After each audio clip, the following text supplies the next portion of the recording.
Ini sangat penting sekali. Nabi Shallallahu Alaihi Wasallam bersabda bahwa umatku ini ummatu rahmah. Umatku ini adalah umat yang penuh rahmah, penuh kasih sayang, umat yang dicintai oleh Allah. Ditanya oleh sahabat, bagaimana ya Rasulullah? Yadkhulu ahadakumul qabra. Masuk sebahagian dari kalian masuk ke dalam kubur dengan banyaknya dosa, dengan lautan dosa, segunung dosa. Akan tetapi ketika dibangkitkan di yaumil ba'si, bersih semua dosa-dosanya. Maka ditanya oleh sahabat, "Dimana ya Rasulullah? Dengan cara apa wahai Rasulullah? Orang yang penuh dosa dibangkitkan dalam keadaan tidak punya dosa." Maka dijawab oleh Nabi, bil istighfaril ahya, dengan istighfarnya orang-orang yang masih hidup, dengan doa-doa orang yang masih hidup. Maka tugas dan tujuan kita hidup di dunia ini adalah bagaimana ketika kita mati, banyak yang doakan seperti almarhum. Apalagi almarhum ini yang saya hormati, seluruh para ustadz, para alim ulama yang hadir. Saya mohon maaf terlambat datang, saya habis disuntik baru kemarin. Barangkali yang mungkin masih Omikron itu terus ya, dia goyang terus ini. Cuma apa boleh buat, sudah Mbak Iya tadi itu diundang, itu baru uminya. Bagaimana kalau abahnya yang datang, nah, Abah Kron. Jadi baik gua suntik tadi, makanya pas keluar kurang enak badan. Alhamdulillah banyak kita punya ustadz-ustadz yang hadir. Kemudian bapak-bapak, ibu-ibu, almarhum ini Pak Syahid mati tiba-tiba. Saya dengar beliau masih sempat ikut peresmian pengukuhan FKMK. Saya lihat itu beliau punya postingan itu. Banyak yang posting. Malamnya sudah meninggal dunia. Al-mautul faj'ah, mati tiba-tiba itu rahatul lil mu'minin, kesenangan orang-orang mukmin. Kalau kita punya dosa sudah mulai banyak, sudah mulai dikurangi oleh Allah. Kita yakin bahwa kita punya amalan ini. Biar apa? Supaya tidak banyak lagi penderitaan yang kita rasakan. Karena mati tiba-tiba seperti yang dialami oleh almarhum ini, rahatun lil mu'minin, kesenangan untuk orang-orang mukmin. Walakin, akan tetapi bagi orang-orang yang tidak siap, masih banyak maksiat yang belum diampuni oleh Allah, masih banyak dosa yang belum diminta doa dimaafkan oleh Allah. Maka jangan mati itu. Karena asikun lil fajir, akan menjadi penyesalan ketika kita mati secara tiba-tiba. Oleh karenanya kematian ini bapak-bapak, ibu-ibu, kalau saya amati di Parigi ini, beberapa akhir di jelang puasa ini, sepertinya musim lagi. Yang mati ini suami-suami. Banyak suami, coba lihat. Suami-suami, banyak janda di mana-mana. Ya, berarti musimnya suami lagi. Ibu-ibu tenang-tenang aja dulu. Belum. Ini masih suami-suami yang meninggal dunia. Samping rumah saya, di Baliara, pokoknya banyak. Saya isi ceramah ini semuanya. Sama dengan seperti saya analogikan biasa, mati itu ibarat kelapa. Ya, kelapa ini 18 hari lagi kita mau ke Ramadan. Kalau awal pertama puasa, hari pertama, hari kedua, hari ketiga selanjutnya, yang turun itu kelapa muda. Dipaksa turun. Karena orang mau makan es kelapa muda. Yang tua istirahat tuh. Tetapi ini tidak berlangsung lama. 1 minggu lagi puasa, 3 hari lagi lebaran, gantian. Yang tua dipaksa turun. Burasa, Mandura, Lalampa butuh. Nah, begitu juga kita bapak-bapak, ibu-ibu. Kita sekarang ini lah bermusim. Nah, ketika yang akan kita persiapkan menghadapi kematian, tentu banyak. Tadi Ustaz Muhid sudah banyak jelaskan. Persiapkanlah diri kita ini menghadapi suatu peristiwa maha dahsyat. Peristiwa yang mana peristiwa ini membuat kita kadang-kadang kehilangan pemikiran, kadang kehilangan kesadaran. Kalau toh kita meninggal dunia, kita masih sadar, masih ingat kita kepada Allah Subhanahu wa taala, masih berzikir kita, masih beristighfar kita, alhamdulillah. Tetapi bagaimana ada orang yang meninggal dunia, begitu dia jatuh, tidak sadar, sampai selesai, sampai wafat, dia tidak pernah lagi sadar. Maka persiapan menghadapi kematian ini adalah bagaimana zikrullah, bagaimana zikir kita kepada Allah Subhanahu wa taala. Semua amal ibadah, sholat ada waktunya, ada kaifiatnya, ada tata caranya sholat, waktu-waktunya ada. Puasa begitu juga. Haji lebih lagi. Hanya ada satu amalan, hanya ada satu ibadah yang kita bawa mulai dari kita hidup sampai kita menutup mata kita untuk selama-lamanya. Adalah zikrullah. Kita berzikir kepada Allah, mengagungkan Allah, membesarkan Allah dalam hati kita, dalam pikiran kita, dalam segala perbuatan kita. Allah ilahi anta maksudi.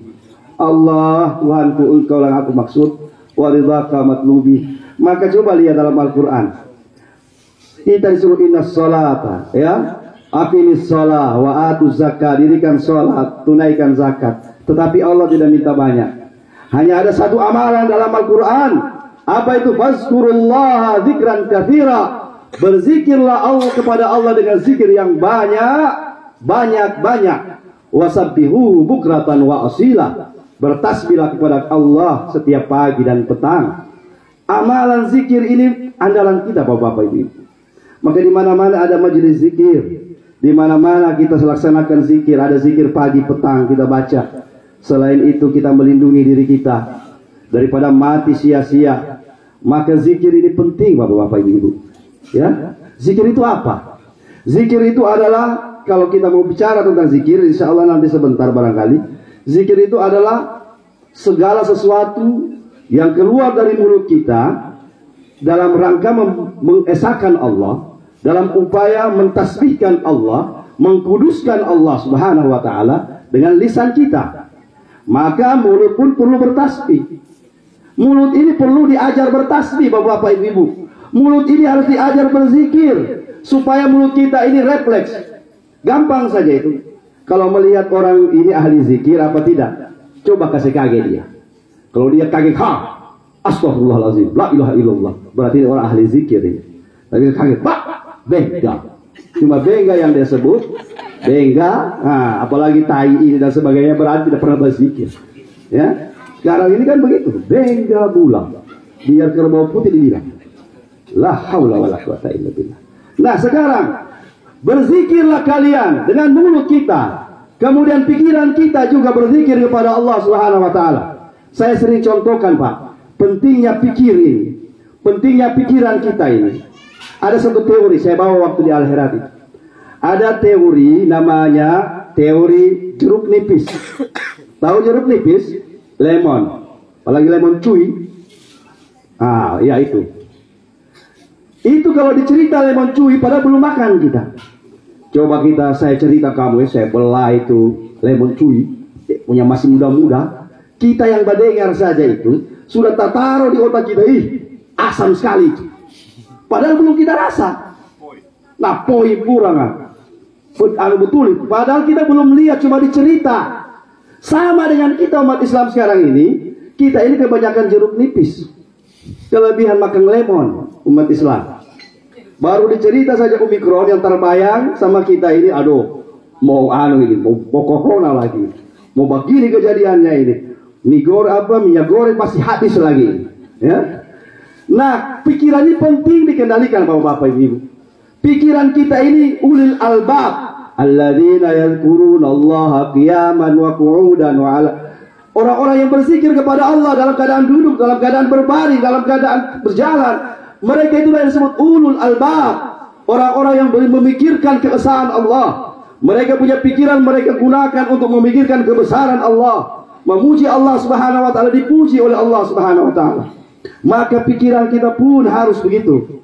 Maka ketika berzikir, afdalu dzikri fa'lam annahu la ilaha illallah. La ilaha illallah disebut zikir nafi isbat. Menafikan selain Allah, meniadakan selain Allah, dan mengisbatkan Allah. Maka zikir la ilaha illallah zikir yang paling tertinggi.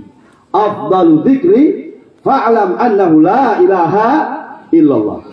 Di dalam hadis lain, afdalu ma qultu ana wan nabiyyuna min ba'di min qabli la ilaha illallah. Maka ketika la ilaha illallah, kita punya pikiran juga. Jangan cuma mulut la ilaha illallah, pikiran kita kemana-mana. Maka ketika ada orang berzikir, Bapak-bapak itu, terserah mau dizikir pakai lagu apa dia. Kalau kita tahlilkan la ilaha illallah, la ilaha illallah. Mungkin dia pakai dangdut. Dia pakai semi dangdut. Ada yang pop sedikit. La ilaha illallah. La ilaha illallah. La ilaha. Ada yang rock dia, Pak. La ilaha illallah. La ilaha illallah. Baru kita bilang, oh sesat lagi. Tidak sesat. Kecuali dia sudah berubah itu bahasa. Mungkin yang lain dia sebut. Tetapi yang diinginkan ketika mulut berzikir, pikiran juga berzikir, hati berzikir. Jangan lain di mulut, lain di hati. Kita oleh Allah diminta supaya berzikir. Seluruh dunia ini berzikir kepada Allah, bertasbih kepada Allah. Coba kita lihat dalam Al-Quran. Kadang-kadang Allah menggunakan fi'il madhi. Sabbaha lillahi ma fis samawati wal ard. Kadang-kadang Allah menggunakan fi'il mudhari. Yusabbihu lillahi ma fis samawati wal ard. Kadang Allah menggunakan kata masdar dalam peristiwa Isra Mi'raj. Subhanalladzi asra bi 'abdihi. Dia menggunakan kalimat masdar. Kadang Allah menggunakan fi'il amar, perintah. Sabbihisma rabbikal a'la. Ini maksudnya apa? Dalam semua perbuatan, dalam segala hal, dalam segala tindakan kita jangan pernah lepas dari zikir kepada Allah, bertasbih kepada Allah. Seluruh yang ada di langit dan di bumi. Tidak ada bapak-bapak ibu. Itu binatang, hewan, itu umurnya tergantung tasbih. Kapan binatang itu berhenti bertasbih, mati dia. Biar kita mau kasih makan dia, mungkin kita pernah pelihara burung, pernah kita pelihara kucing. Kapan dia mati? Ketika dia berhenti bertasbih. Jadi kalau berpiara burung, bisik sama burung, bertasbih kau. Kalau kau mau hidup, bertasbih terus. Kalau kau berhenti bertasbih, maka di situ kau mati. Ada satu syekh, begitu dia punya burung beo ini meninggal, mati. Kalau dia punya burung beo yang sudah bisa bicara, apa yang Pak Kiai bilang itu dia sebut semua.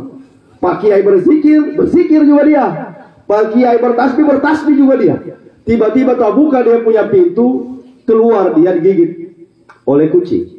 Ketika sudah mau mati ini kucing, ini burung, kan ditangkap di leher, Pak. Maka datang Pak Kiai, ini burung sudah mau mati, apa yang burung sampaikan? La ilaha illallah. Burung itu, burung beo mati menggunakan zikir la ilaha illallah. Karena setiap saat dia menangis Pak Kiai. Kata santrinya, kenapa Pak Kiai menangis? Banyak burung dijual. Dia beda dengan burung. Belum tentu kau hidup itu, kau mau mati nanti, la ilaha illallah. Pasal lebih bagus sih saya punya burung. Subhanallah. Bertasbih kepada Allah, bapak ibu. Ayam bertasbih kepada Allah.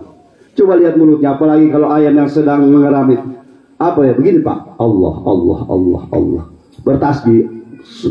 Ikan pun bertasbih. Allah, Allah, Allah.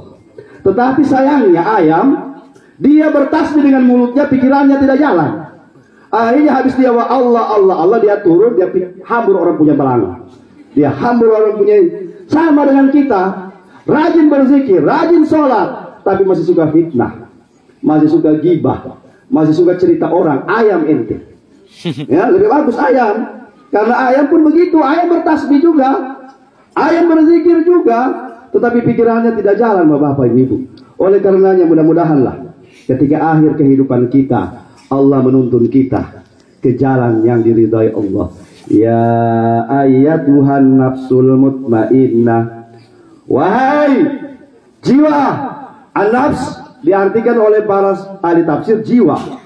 Maka dalam diri kita ini ada 3. Ya, orang mengatakan cuma 2 saja, yang kasar dengan yang halus. Padahal ada 3 bapak ibu. Pertama ruh.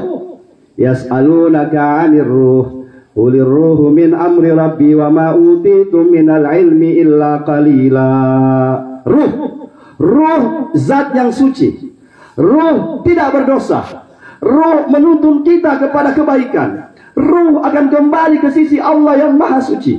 Tetapi kenapa kita mampu berbuat dosa? Kenapa kita mampu melupakan Allah dalam kehidupan kita? Karena kita punya jiwa. Jiwa kita ini tidak pernah mengikuti arahan ruh. Ruh mau ke kanan, jiwa kita ke kiri. Ruh mau sholat, jiwa tidak mau. Ditambah lagi badan kita. Badan kita berat. Kalau kita punya badan ini dibawa pergi mall, pergi tumpapa dan lain sebagainya, cepat dia. Tetapi coba dibawa pergi takziah, barat betul. Aduh, capek deh, nanti Jo. Ya? Kenapa dia berat? Karena ruh, jiwa, dan badan kita belum menyatu, bapak-bapak, ibu-ibu. Maka upaya kita satukan ini dalam satu bingkai. Maka dia dipanggil oleh Allah, ya ayyatuhan nafsul mutmainnah, wahai jiwa yang tenang, irji'i ila rabbiki radiyatan mardiyah, kembalilah kamu ke sisi Allah dengan ridha dan diridai. Allah ridha dengan kita, tapi kita yang akan pulang tidak ridha. Begitu juga kadang kita ridha kembali sama Allah, tapi Allah tidak ridha. Yang kita cari di dunia ini adalah bagaimana ketika kita kembali ke sisi Allah, kita meninggal dunia dalam keadaan ridha hati kita. Ya Allah, kalau memang sudah ini ketentuannya, ya Allah, ya Allah, kalau sudah hari ini, saat ini, detik ini Engkau cabut nyawaku, ya Allah, saya ikhlas, ya Allah, saya ikhlas, ya Allah. Kenapa kalau kita lihat Pak, orang meninggal dunia itu kadang begini? Karena jiwanya itu belum ikhlas, jiwanya belum mau melepas, jiwanya masih suka ingin di dunia. Tetapi orang yang cepat meninggalnya itu jiwanya itu selalu dia tuntut untuk mengikuti arahan ruh. Setiap saat ketika sholat, jiwanya itu senantiasa ikut apa yang disampaikan. Oleh karenanya bagaimana caranya? Perbanyak zikir kepada Allah. Maka ada zikir qalbi. Orang-orang tua ajarkan ada zikir tubuh. La ilaha illallah. Ya, ada zikir qalbi dan zikir-zikir yang lain. Tidak usah kita, mungkin terlalu berat itu pelajaran zikir ini, latifah ini. Yang penting berzikir sama Allah, berzikir kepada Allah. Inilah modal kita. Bapak-bapak, ibu-ibu, kaum muslimin muslimat yang dirahmati Allah. Ada ustaz kita setelah ini. Kita ini mau puasa. Jadikanlah bulan Ramadan ini yang tinggal 18 hari insya Allah. Kalau begitu ya. Kalau menurut saya lihat di kalender tanggal 2 April. Itu kalau dari Muhammadiyah. Ya, kalau dari pemerintah itu kita tunggu, ya kita tunggu. Tapi kalau orang yang Islam KTP langsung lebaran, kan begitu itu. Ada saya baca, saya nonton di YouTube itu. Dia bilang hasil isbat Muhammadiyah hari Rabu, NU hari Kamis, Islam KTP langsung lebaran. Maksudnya tidak berpuasa. Allahu Akbar. Ya, Pak, Bu. Orang yang ada dalam kubur sekarang meminta sama Allah, ya Allah, dengan kemurahan-Mu ya Allah, kalau seandainya boleh kasih hidup pulang, kasihan orang ini mau rasakan itu nikmatnya Ramadan. Ya, Ramadan itu seluruh kebaikan dilipat gandakan oleh Allah Subhanahu wa taala. Ramadan itu menghapus ribuan dosa. Ya, mungkin ada dosa, Pak, ada dosa tetapi Allah tidak sebut dosanya. Seandainya Allah sebut, mungkin kita mau hindari. Ada satu dosa, kata Rasulullah, tidak akan diampuni oleh Allah Subhanahu wa taala kecuali dosa itu diminta tobatnya ketika bulan Ramadan. Ada satu dosa, tetapi tidak dijelaskan dosa apa itu. Mudah-mudahanlah ketika Ramadan, mudah-mudahan Allah ampuni dosa-dosa kita. Amin ya rabbal alamin. Tidak semua orang bisa dapat Ramadan. Almarhum ini contohnya tidak dapat bulan Ramadan. Kita yang ada di tempat ini dalam jangka waktu 18 hari ke depan, tidak ada yang bisa menjamin kita dapat bulan Ramadan. Oleh karena yang berdoa pada Allah, Allahumma barik lana fi Rajab wa Sya'ban wa balighna Ramadan.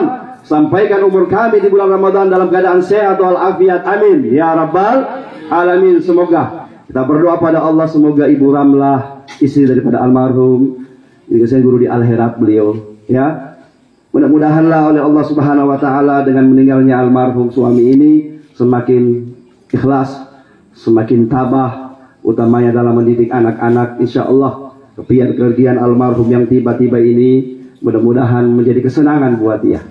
Mudah-mudahan menjadikan semua amal ibadahnya diterima di sisi Allah Subhanahu wa taala. Dan kita berdoa semoga kita semuanya husnul khatimah. Demikian dari saya, tidak panjang-panjang. Mudah-mudahan ada manfaatnya, kurang dan lebihnya saya mohon maaf. Akhirul kalam, wallahul musta'an. Wassalamualaikum warahmatullahi wabarakatuh.